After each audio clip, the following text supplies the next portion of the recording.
So thank you, Julia. Thanks to Harley Shaken for the invitation, and a second round of thanks for Julia and Isabel for helping to organize the logistics and the invitation to present. I was really honored to be a part of a series that included esteemed colleagues and friends like Elena Schneider, Ana Mellon, and I, as a lecturer trying to finish a book based on a dissertation, opportunities to present like this are super valuable. So unlike the other presentations of the series, which I know a couple of you may have attended, which presented on completed manuscripts, this is not nearly as polished or airtight. But that's the downside, but the upside is your comments and questions will help shape the outcome, unlike a finished book. So what I thought I would do today is talk about some background on the larger project, and then focus in on the main topic that I'll be discussing, which is dance and race in revolutionary Cuba, which is based on a chapter that I've just revised. So I'm working through these thoughts and really appreciate your feedback and thoughts. So the larger book project, tentatively entitled, and I'm daily changing the title, Dancing with the Revolution, A Political History of Cuban Dancers, looks at dance and politics from 1930 to 1990. And I chose this time frame because I really wanted to understand dance developments in the decades before the 1959 Cuban Revolution and the decades after. So to get everyone on the same page, in 1959, Fidel Castro and his 26th of July movement took power and initiated a project to fundamentally change Cuban society, politics, and culture. So very quickly, Castro and his collaborators took action. There were anti-discrimination statutes passed. There were agrarian and urban reforms initiated, among many other projects. This garnered praise from some sectors, but also critique from others, as can be expected with any sort of political upheaval. In the spring of 1959, Castro went on television, one of his preferred methods of address in this early period, and he addressed critics in a televised news program and famously said, and very conveniently for me, here the only thing with which everyone is going to have to dance, whether they like it or not, is with the revolution. So there's a larger backstory here that I'm not going to get into, but he was speaking metaphorically and forcefully, mandating that all citizens, regardless of their quibbles with what was going on, follows the state's lead. But his words made me wonder about more literal questions. What did dancing with the revolution look like? What impact did these movements have on Cuban society? So these questions fuel my project, and through my analysis, I contend that artists indeed danced with the revolution. However, they did not passively follow the state's lead as perhaps Castro had hoped. Instead, they maneuvered and improvised to realize individual artistic goals and political visions. So I'm really, throughout the manuscript, trying to analyze these individualistic efforts to realize very particular dance objectives, but also political objectives and their political ramifications. So as the opening images and title suggests, I take a very particular approach to 1959 Cuba by focusing on staged dance rather than dance in daily festivities, popular dance, or ritual, religious dance, kind of quotidian experiences with dance. So that always invites the question, why staged dance? And there are several reasons why I chose to do this. First, it's an art form that matters in Cuba, and Cuban staged dance matters to the world. So there are many indexes that I can point to prove that staged dance mattered in Cuba, and in fact, in many ways, my book is an effort to prove that.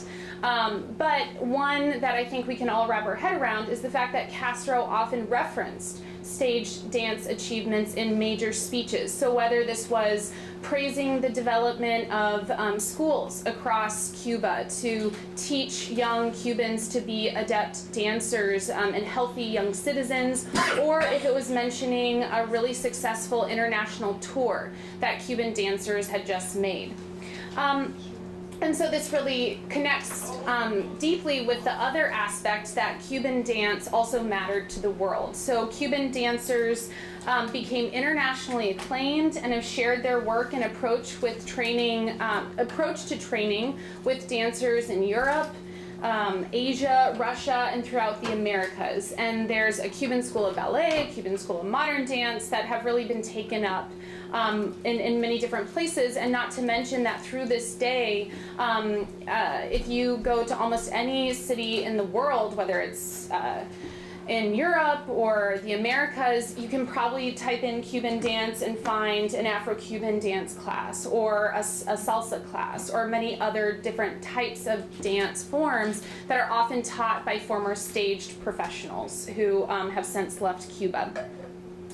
So the second reason that I look at stage dance is I think dance was unique and important for political expression in revolutionary Cuba, especially in a situation of censorship. So in contrast to, say, music, visual arts, literature, theater, or film, dance is a nonverbal and ephemeral art. So as a result, this provides unique opportunities to disrupt official narratives. So for instance, I look at dancers who stage non-normative genders in a situation of homophobia. I also look at situations in which dancers disrupt or challenge the official line on race. I think there are also instances in which dancers air indirect or direct critiques on whether it's the government or bureaucracy or society more largely. So for this reason, I suggest that dance was uniquely powerful and revealing about how politics were made, lived, and performed in Cuba. So above all, though, in my book, I try to foreground the lives of these dancers and what their revolutionary work looked like. So I like to say that my project is part cultural history of politics and part social history of cultural producers. So just briefly in terms of sources, the main archival sources I use is these Ministry of Culture archives that reopened in 2015. And these include bureaucratic letters, memos, budgets, letters of complaint, letters of celebration, CVs, visa applications, and the list goes on. I also use oral history interviews, and then I look at public and private archives and these oral history interviews that I've from Cuba, Mexico, Puerto Rico, and the U.S. I also look at photographs and films to try to get a better sense of the dances themselves. So now that I've given some background on the larger project, I want to focus in on the main topic for today, dance and race in mostly the 1960s Cuba. So this first decade after the 1959 revolution. To introduce the topic, I want to begin with this photograph.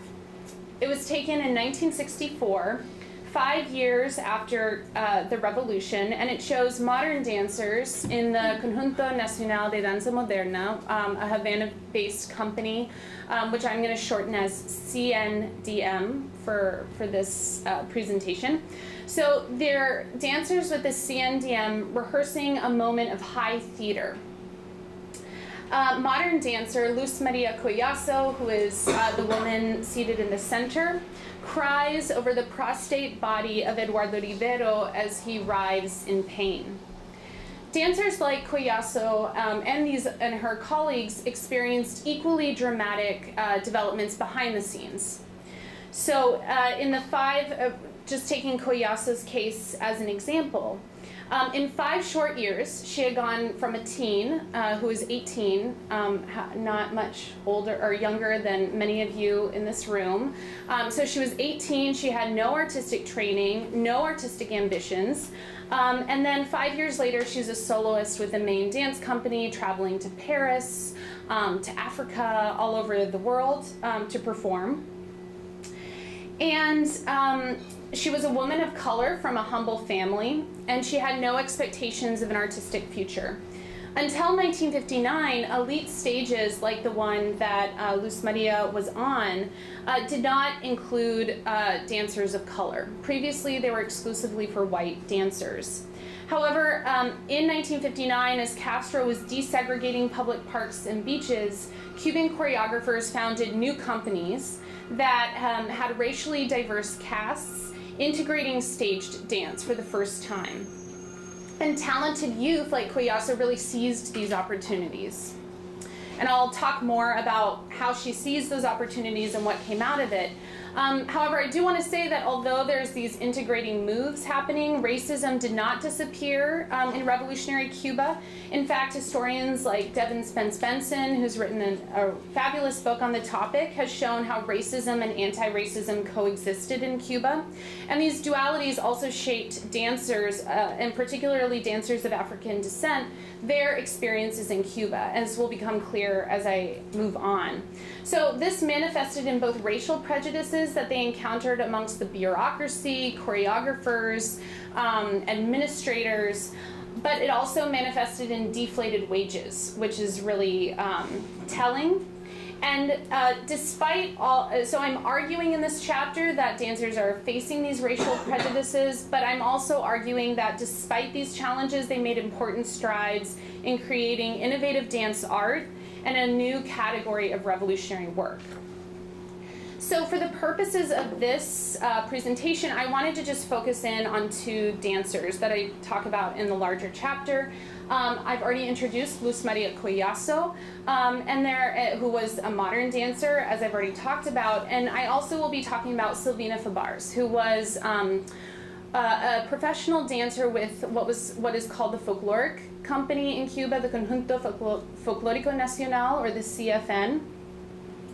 And I use their stories to chart revolutionary dance institutional building and kind of the violence that often entailed, as will become clear as they move on.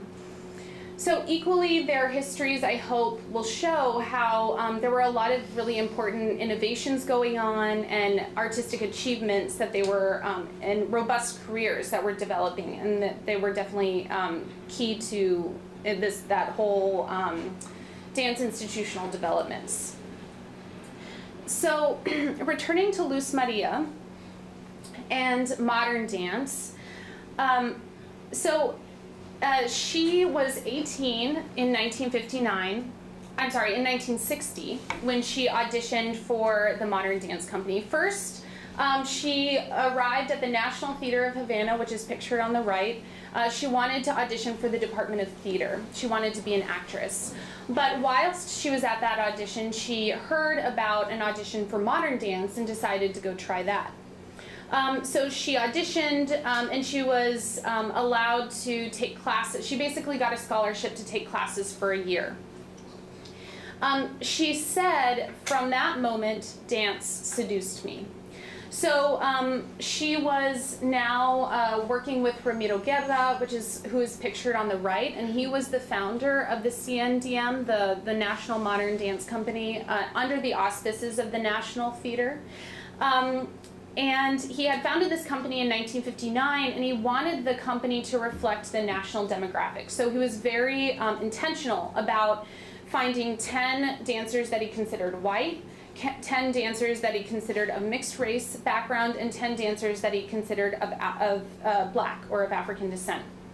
So as a product of this, 2/3 of the company were dancers of African descent, and it was the first fully integrated professional dance company in Cuba. So after Luz María auditioned for Guerra and she received the scholarship, she started studying with Eduardo Rivero, who was a professional dancer with Guetta's company, and after his full day of rehearsals, he would teach dancers like Luz Maria, aspiring, talented dancers, in the evenings. She formally joined the CNDM in 1961 and quickly distinguished herself, becoming a soloist by 1963. She claimed later that she lacked ideal qualities to become a dancer, but she attributed Rivero and Ramiro's training to making her a professional dancer. She said, quote, "Little by little I went deeper into that world, disciplining myself, listening to their dictates," end quote. So in addition to dancing, Luz Maria modeled, and she was an actress. She was the first Black Cuban model. She also starred in the 1964 Soviet-Cuban filmic collaboration Soy Cuba as Betty. Ramiro was not pleased by her multiple artistic endeavors because he felt like she was missing a lot of rehearsals and performances, but nevertheless she continued modeling, and really, regardless, dance was her mainstay until she retired in 1995. So she was really a really key soloist with the company for 3 decades. So in terms of her dance work, Luz Maria was she was part of all the main works that were coming out of Cuba at this time, modern dance works that were coming out of this company in particular. And I'm going to flag just a really important trilogy that Guetta created in the 1960s. And this trilogy became the technical and aesthetic foundation of Cuban modern dance technique. So the first piece, it was a mythological trilogy inspired by Santeria, which is an Afro-Cuban religion, which is a syncretic religion combining elements from Yoruban faith practice and Catholicism. And so in this piece, Sweet Yoruba, it was created in 1960, and this is part of the opening scene, and this is Luz Maria as Yamaya, which is an orisha or a divinity in Sweet Yoruba, and or in Santeria more generally. In this opening scene, Yamaya is in a cutout of the Virgin Mary, and she steps through to dance as Yamaya. So it's an effort to really embody these syncretic aspects of Santeria and what Guetta would describe in an interview as encapsulating the racial and cultural mixture of Cuban society and culture more broadly. So I have a short clip of the opening scene of Sweet Yoruba, based from a 1962 film, and it is not Luz Maria performing. It's before she kind of becomes a soloist, but this is her in the image, and now I'm just going to show you very briefly this very short clip of the opening scene. Hopefully it will work.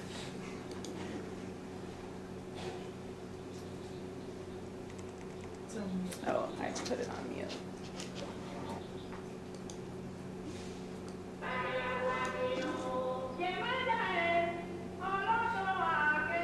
It's really short. Do you want to see it again with the music?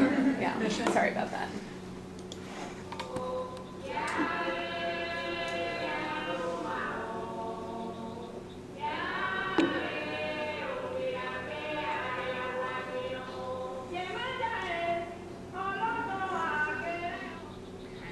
So in addition to Sweet Yoruba, a couple years later, in 1964, Guetta created the second piece in his trilogy, Orfeo Antiano, or Antillean Orpheus. It was a Cuban take on the Orpheus myth, with Santeria divinities once more in place of the Greek pantheon.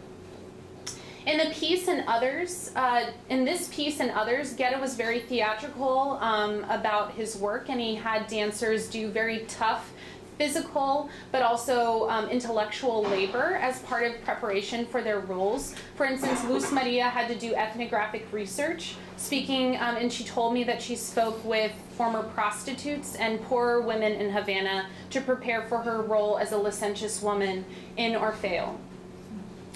So this Orfeo is really interesting, but I'm just breezing right past it, the third piece in the trilogy was created 4 years later in 1968, Medea y los Negreros, or Medea and the Slaves. It premiered in 1968. It was based on the story of Medea and Jason, and it was set in the Caribbean during the Haitian Revolution. Jason is a European adventurer traveling from Haiti to Cuba with his lover, Medea, an enslaved princess of an African tribe. And when Jason abandons Medea for a mixed-race daughter of a landowner Creon, Medea uses voodoo to try to destroy Jason. At the end of the piece, Jason, Creon, and 2 enslaved men whip Medea to death. The plot portrayed and ruminated on the tragic implications of racialized violence. So this poster for the production foregrounds a really interesting and innovative part of the work, which was Guerra had 3 dancers portray different aspects of the same Medea protagonist. So there was Medea the lover, Medea the mother, and Medea the envious. And I think the green-faced Medea is representing Medea the envious. And one performance program that I have shows that Luz María performed the role of Medea the lover in a April 1968 production. So as Luz María is appearing in these productions in the 1960s, the state's treatment of Black Cubans, and especially Afro-Cuban faith communities, becomes more punitive as the 1960s continues. So for instance, Santeria faithful had to secure special permits for rituals, and underage minors were not allowed to be initiated, for example, in the late 60s. Another example of mistreatment was a group of Black intellectuals tried to submit a paper about race and culture to the 1968 Cuban Cultural Congress in Havana, but bureaucrats dismissed this effort and disciplined many of them. So Guerra also experienced pushback for his work. As he later described, when my work brought me close to the traditional religious cults to which some of my dancers belonged, I was summoned by officials that threw in my face the fact that I was encouraging within the Conjunto religious practices outside the prevailing ideology of that time. The functionaries thought that as director of the group, I should also be a functionary and act on their behalf. So these, as you can see, state financial support had strings attached, and these terpsichorean functionaries had to balance these official mandates and also personal beliefs and visions of their art. So with these experiences and trajectories in mind, I now want to turn to the second dancer that I'll be discussing today, and that's Silvina Fabares. So in talking about Silvina and folkloric dance developments in Cuba more generally, this case study provides further evidence of the many challenges and especially the mistreatment faced by artists of Afro-Cuban, focused on Afro-Cuban culture in the decade after 1959. So staged folkloric dance in Cuba, like modern dance, started in the National Theater. This man, Argeliers Leon, was the director of the Department of Folklore. And he staged, and in this capacity, he staged several folkloric productions, many, all of which were with great help from leaders in Santeria and Palo Monte faith communities, as well as an initiation society, Abacuá. And from these experiments emerged the first professional Cuban folkloric dance company, the Conjunto Folklórico Nacional. And the 2 co-founders were Rogelio Martinez Fure, a folkloricist who was a student of Leon's at the National Theater, as well as a Mexican choreographer, Rodolfo Reyes, who was in Cuba after the 1959 revolution. So these 2 men formally founded the company. They held an audition. Over 400 people showed up, and they chose around 50 for their new company, and they began rehearsing for a premiere, a world premiere. So during the about year and a half in which they were rehearsing for their premiere, which would eventually take place July 25th, 1963, it was a really tough time. There was no formal budget. So dancers were very poorly paid. They were basically expected to keep their day jobs. Many of them were manual laborers and sacrificed evenings of rest to rehearse at night.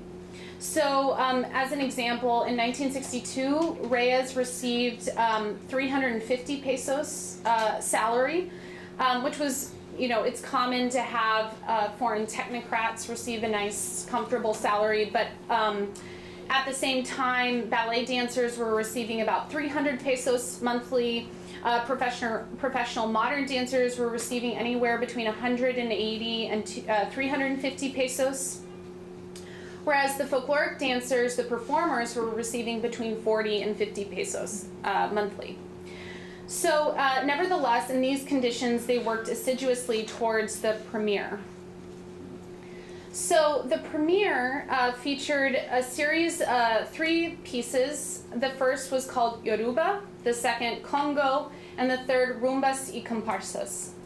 It premiered at the Maya Theater in Havana, and the production, which continued in the company's repertory for years, provides important insights into both their objectives and aesthetics. So the first cycle featured elements from Santeria. The second work depicted 19th century slave society, particularly the performances of Congo-derived palamonte. And the third piece focused on more contemporary Cuba, featuring rumba and carnival comparsa dances. So I have footage from that premiere that comes from Nosotros la Música 1964 film that you can see all on YouTube. So I'm gonna play it. Hopefully it'll start where I want. Nope.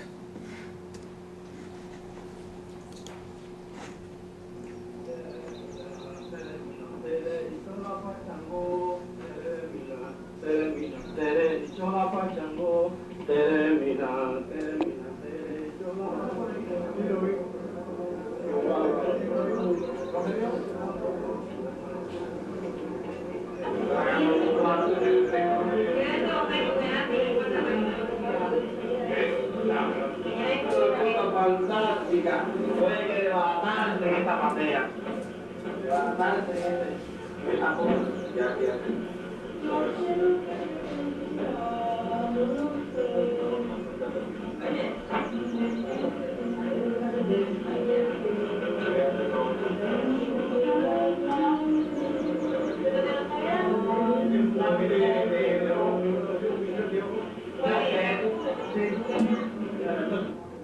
Tipo del segundo timbre ya, Achonero.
yo confío a buena memoria, yo pongo un funde que venga un lanzo.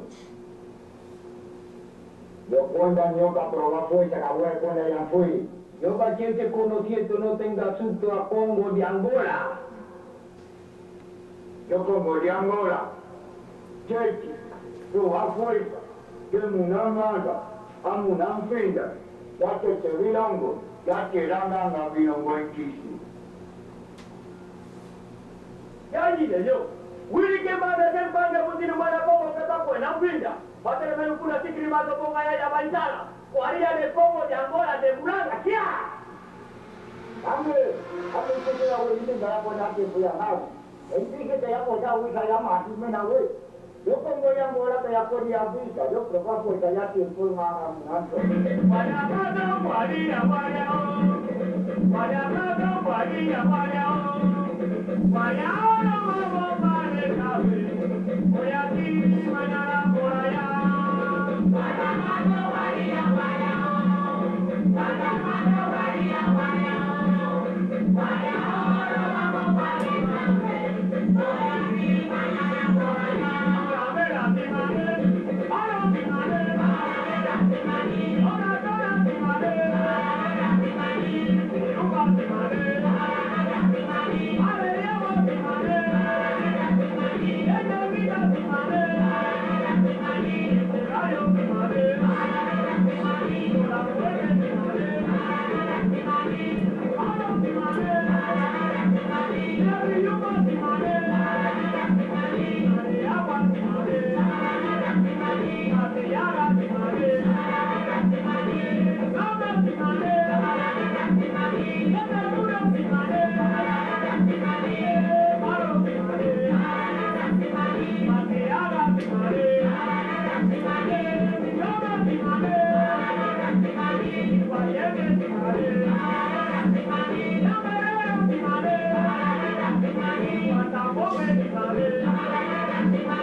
So this production was a huge success.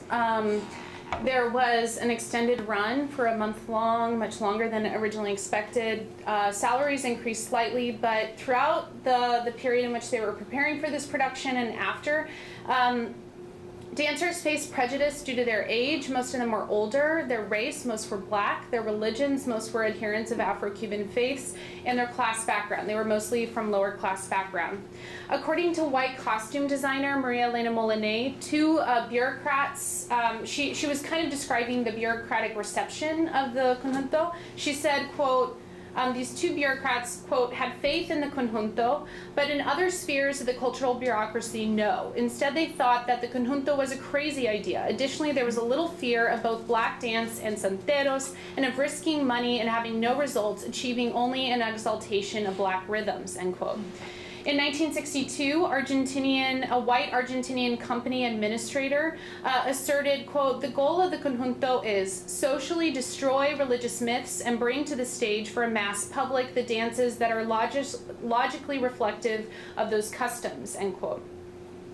Choreographer Rodolfo Reyes also harshly dismissed dancers in a memo. Kind of around right here, it's too small for you to read, but he says, quote, their magical religious mentality makes them distrustful by nature, undisciplined, putting their religious interests before their work and the revolution, end quote. So thus, even though the Conjunto claimed to celebrate Afro-Cuban culture, CFN performers had to contend with racist attacks by white company leaders and administrators. So in this environment, Silvina Fabares joins the company in 1966. She was born in a small town in eastern Cuba. Her her mother died young. Her and her 3 siblings moved around a lot with her father, who found work in sugar and coffee harvests. They also lived at times in the city with her grandmother, who shared a home with 2 aunts who worked as maids in white homes. Although she had always enjoyed music and dance, it was only after becoming a militant that she was exposed to performance. She was 15 in 1959 and enrolled in a military school in Santiago, where she began to sing. As she recounted decades later, quote, "In cultural activities, a colleague played the guitar and I performed for the first time before a public," end quote. She also then began working with a non-professional company, folkloric company in Santiago, the Conjunto Folklórico de Oriente. She continued developing as an artist while building trenches during the Cuban Missile Crisis in 1962 and while helping with a cleanup effort after Hurricane Flora in 1963. Simultaneously, she would participate in what were called aficionado or amateur festivals, receiving prizes for her singing. And then in 1965, she saw an advertisement for auditions for the Conjunto Folklórico in Havana. So she traveled to Havana, auditioned. The company leaders were really impressed by her voice, which was profoundly influenced by Eastern musical cultures. So they accepted her, and she entered the company a week later. So around this time, there was a new company director who had recently tried to establish different salary ranks for company members, which rankled some.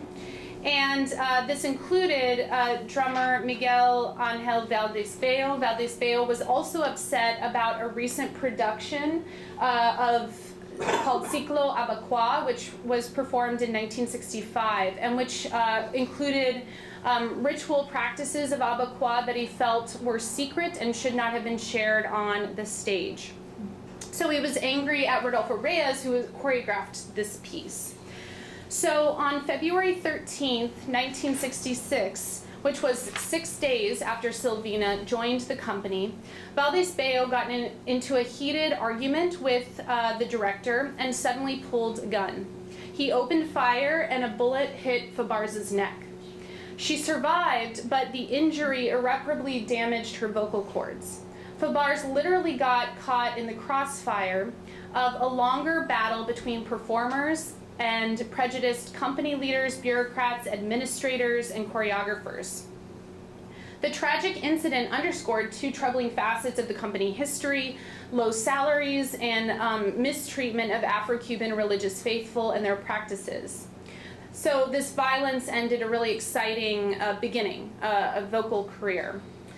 So the story of her recovery reveals how performers collaborated to cope and heal in this context. So at 21 years old, Fabares was bedridden and unable to talk. She had a risky surgery, and eventually she returned to the Conjunto Folklórico, but she shifted her attention from singing to dance. Her colleagues really supported this transition. As she said, they, quote, "worked with me, whether teaching me or researching my roles or offering me parts in their works," end quote. Fabares eventually developed her favorite role, Oshun, through diligence on her own part, as well as a lot of help from founding soloists Nieves Fresneda and Luisa Barroso. So Fabares would later assert, quote, "I can say that Fresneda and Barroso made me the folkloric dancer that I am today," end quote. So the support of peers was crucial in a period when the state offered nominal support, but by no means real moral or emotional support. Fabares and the company in general continued performing despite challenges and setbacks. In fact, their productions continued and even accelerated in the late 60s and early 70s, precisely when the state is stepping up policing of Black people and cultures. So in this context, I'm really haunted by questions of intention and interpretation. What did these productions mean to the performers and audience members? And did the dances spark conversations about race? Were they performed and read as a reaction to the regime's criminalization of Black culture? Nothing in interviews or documents answer these questions. However, I think context matters. Dancers used their form to celebrate Blackness and religiosity in highly public ways. These were bold moves. Moreover, testimonies do reveal that performers helped determine what aspects of their faith practices made it onto the stage. So there are many anecdotes of dancers wanting to protect certain sacred details and often protesting to choreographers and winning the standoff. So I'm not making an argument that these dancers resisted the revolution or even questioned it. Too often, analysis of Cuban cultural producers focuses on trying to parse whether or artists more generally supported or resisted the government that paid their salaries. So instead, I argue that these dances, these performances open space for thinking about race and race relations in a fraught moment in Cuba. So Luz María and her colleagues portrayed the tragedy of racialized violence through a choreographed drama about an African Medea in the revolutionary Caribbean.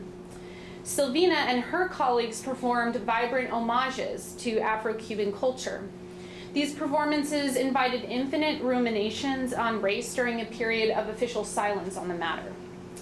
So I'm going to leave it there. That's all I have. So thank you so much for listening, and I look forward to your comments and questions.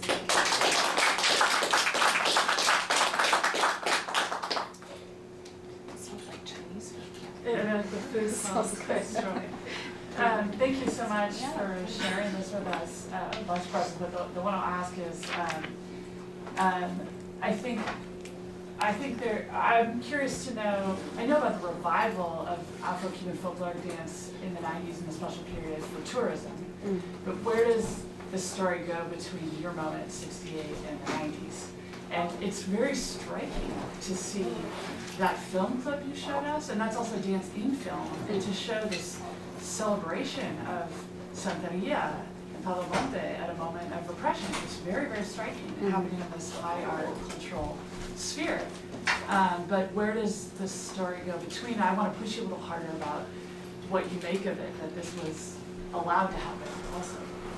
Yeah, I think it's important because this film comes out in '64. It's almost like right before the shutdown that I think comes in '65 and beyond, with like the formal Marxist-Leninist Communist Party being founded in Cuba, and really taking the scientific Marxist line.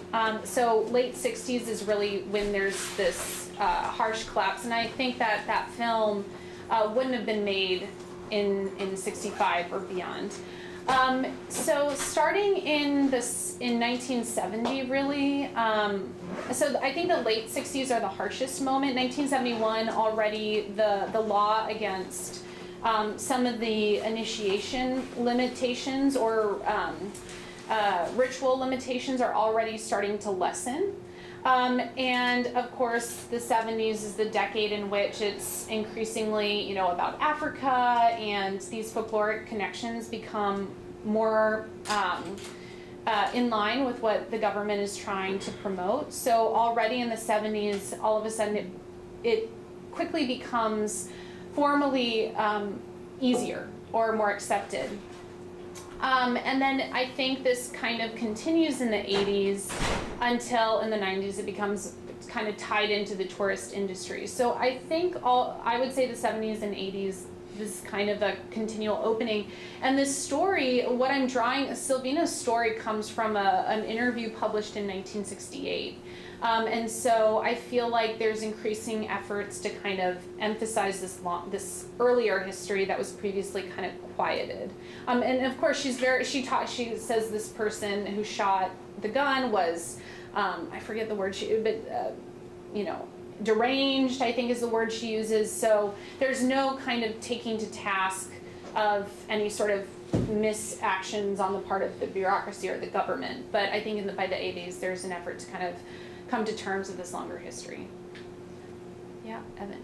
Yeah, thank you for a really excellent talk, Elizabeth. So I appreciate your discussion about how this focus on dance can help us understand about race and politics in Cuba. But I was wondering a little bit about gender. Are there gendered ideas about types of dance? I mean, can only men or women do certain things?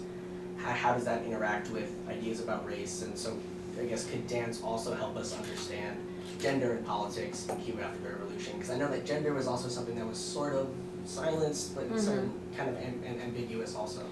Yeah, definitely. So I would say that folkloric dance is seen as adhering to gender norms of masculinity and femininity, and I'll get to modern dance in a second. So there's this amazing meeting transcript that I have from 1964, March, and in it, the dancers, the folkloric dancers, they accuse a male folkloric affiliate of homosexuality. And they say you're not a real revolutionary. Bolivar and Fidel and Che are all huge womanizers, and you're not a real man, you're not a real revolutionary. And then the women in the company come to his defense. So in any case, there's definitely, gender is a big part of this story. And you see it both manifesting in a homophobic context, like at the state level, but also, say, within the institutions. Modern dance is initially kind of embraced and promoted because it's seen as more masculine than, say, ballet. So Alma Guillermo Prieto, she has this amazing memoir, Dancing with Cuba, and in it she talks about, there's like a scene where it kind of is discussed the fact that male modern dancers are seen as more masculine. So in any case, it's really the men who are of concern to people, and male ballet dancers are seen as not super masculine, and so this manifests in many ways. I do have a chapter that talks a lot about gender, but it is interesting how I do talk a little bit about gender in this context. I think that it is interesting how these women that become professional dancers in the 60s, they usually describe in kind of gendered ways their participation. They're like, oh, I didn't even mean to become a professional, I just kind of happened into it. It's kind of shunning the spotlight. So those are some ways that gender comes through, but it's a really important issue that I didn't talk about much today, but... Your second book. Yeah, well, I mean, there's a chapter in it, but yeah, I could go on, yeah. So, yeah. I'm interested in this sacred dance that you said was performed and then people took issue with, because I think that the native dance community deals with this still too. Was there really because the Folklórico tradition of staging these cultural dances seems like it's sharing a piece of social culture, but also religious culture. I'm interested, at any point did they lay down sort of an official line about what is social cultural dance and what is religious cultural dance, and maybe what is allowed to be shared with? It's a very in-community thing, the Folklórico dance in general, and when does the in-community share things with the out-community, and when does it just kept with the in-community? Yeah, no, it's a great question. It's something that Catherine Hagedorn in Divine Utterances, it's the book that really deals with this beautifully, but I would say two things. Like, first, a lot of time, there's a couple of kind of, not memoirs, but biographies, kind of oral history biography, dually written biographies on a couple of the, especially drummers with the Conjunto Folklórico, and they're also part of faith communities. And they talk about, like, this was a paycheck. So people will sometimes say, how dare you participate in this company that's like staging and kind of commercializing, especially in the 90s, these sacred rituals. And they say, look, this was a paycheck, and also I was the one ultimately deciding what aspects would go on stage and which wouldn't. So there were cases in which, like, for instance, Nieves Fresneda, she's a really revered leader in Santera, and she puts her foot down and says, I will not put this initiation ceremony scene on stage. I'll take all of my godson and daughters in the company who are also like part of my Santero faith community, and we'll leave the company if you do this. And so they say, okay, we're not going to do this. So there was a way in which people could, like, by participating in the system, could kind of keep a handle on what is actually getting out into the world. But Rogelio Martinez Fure, who is a really important individual in this whole story, he's still alive today. He had been an advisor, a folkloricist with the company from the beginning to, when he stopped kind of working actively. And he is a true, his writing, he's a huge proponent of Afro-Cuban culture, of the African diaspora, of addressing racism and racist dismissal of this culture. So I see pure of heart intentions behind institutions like this, even though often it didn't play out the way he had hoped. And I was gonna say one more thing that I've forgotten. So I do think that things get tricky, especially in the 90s, because all of a sudden religion becomes part of tourism as well, which I don't get into. So I there's a lot of books out there about it, and I just don't really talk about it.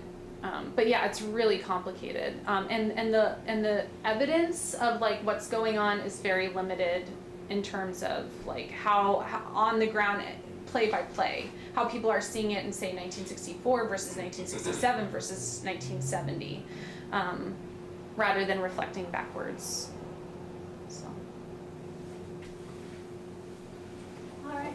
Yeah, Tom. Sorry, one more question. Yeah. Please. Thanks. So I was just thinking about the different relationships that cultural forms have to the revolution. So the kind of latitude that's given to filmmaking and through Ikaik, but then the oppression that happens through UNIAC against writers, and I'm wondering what the kind of institutional, kind of following up on Elena's question, the institutional legacies are of dance in the later 60s and 70s, and you've spoken to that a little bit, but also what's particular about dance rhyming with the revolution's causes or models. And I can think of the early ideology of the Hombre Nuevo and the kind of vitalism of that it's good to see strong bodies in motion. But yeah, could you just talk a little bit about the consonance with the ideologies of the revolution, or the moments in where it just couldn't fit? I mean, again, you've spoken to some of this, but at the institutional level, I'm interested. Yeah, so I would say it's interesting because in the 60s, it's so in your face in a degree in the press and in terms of what the companies and artists are proclaiming, that they say that they are 100% embodying the revolution, and here's why. Ballet says it's because we're bringing this enlightened form to the masses, and we're educating everyone, so fulfilling Che's claim that the world should be a school, for instance. Modern dancers say we are the revolution because we are bringing black and white dancers together in this beautiful integrated fight for national culture. And then folkloric dancers say we are the revolution because we are the popular culture on stage. We are the people, and this company is made of workers. And so each company that I look at, that I focus mostly on, have very different rationales for why they are the embodiment of the revolution, which is partially, I think, paying to play in a degree. Like they see, we have to. This is how we. I mean, I think that there was belief in it. True, I don't think it was all a performance, but I think that they are eager to prove their legitimacy in the 60s. But in terms of institutional differences in how they're able to have freedom or not, like Ikaik versus UNIAC. So there's this great interview with, I think, Guevara of Ikaik, where he says, Haide and Alicia, they were able to protect their own. Similarly, so Alicia Alonso was able to protect her male ballet dancers, for instance, and kind of have free reign to do what she wanted, whether it was Giselle from 19th century Paris ballet, or kind of a more revolutionary ballet, which also was staged at in the earliest moments. But folkloric and modern dance, they have really spotty and different not as much cultural capital, which is something that I often come back to, but just as an example, in 1971, Guerra is censored and he basically leaves the company. And his piece is not performed, and it's called Pornography in the 1971 conference. And I talk about that in a chapter on gender and sexuality. And then the Folklórico company, as you can see, like after the shooting, there's this whole bureaucratic struggle to figure out what's going on. There's lots of company directors that come and go, and eventually they kind of stabilize, but there's not necessarily, like Rogelio Martinez Fure himself had some difficulty run-ins with the government because he was part of the 1968 Cultural Congress proposal about race and culture with Nancy Morajon and all those. So there's not, Alicia is like the one dancer that had the institutional like wherewithal that rivaled, say, Casa de las Americas or Ikaik. And then modern dance did have Lorna Birdsall, who was married to Manuel Piñero in the Ministry of the Interior, kind of like the FBI of Cuba. But in any case, it's very, it's not as clear. But it's interesting how these things change. So, you know, even today, like Miguel Iglesias, who is head of the Danza Contemporánea, which was the Conjunto Nacional, he's really good friends with Diaz-Canel. So all of a sudden there's lots of, you know, chicken and stuff that they serve in their lunch, you know. So it's interesting how those personalized connections do have an impact. So just a really long way to say ballet, it's very consistent of they're able to have this kind of like privileged place in a way that modern and folkloric dance, it goes up and down and it's kind of inconsistent. Thanks. Yeah, thank you.